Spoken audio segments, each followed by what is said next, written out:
In this screencast, we look at running GemStone in a Docker container.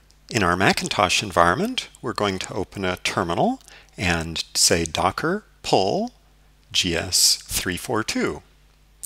Then we'll say docker run, name it GemStone, give it a port to listen on. When that's running, we now have GemStone running in our environment. We can look at the container list and see that there's a container running named GemStone.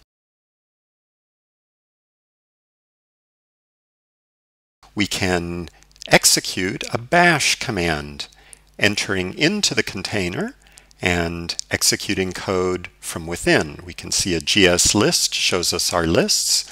We can go into Topaz, set our user name and the password to the appropriate defaults, and then log in.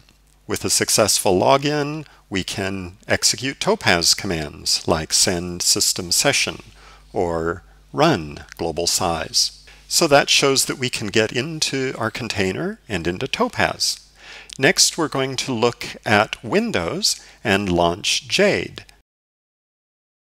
And here we have a workspace open on our GemStone server.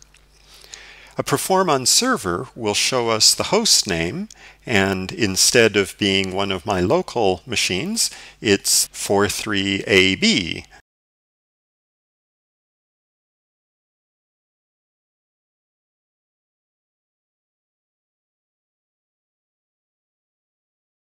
We can look at our lists of sessions that are logged in and see the 3 usual plus our current Jade session, all on this gem host. We can execute other commands. 100 factorial gives us our usual long string. And we also have code browsers so that we can take a look at classes, methods, and globals, other things that are available. We have debuggers, so appropriate debugger will pop up and show us where our errors are. When we're done with that, we can log out of our GemStone session and close Jade.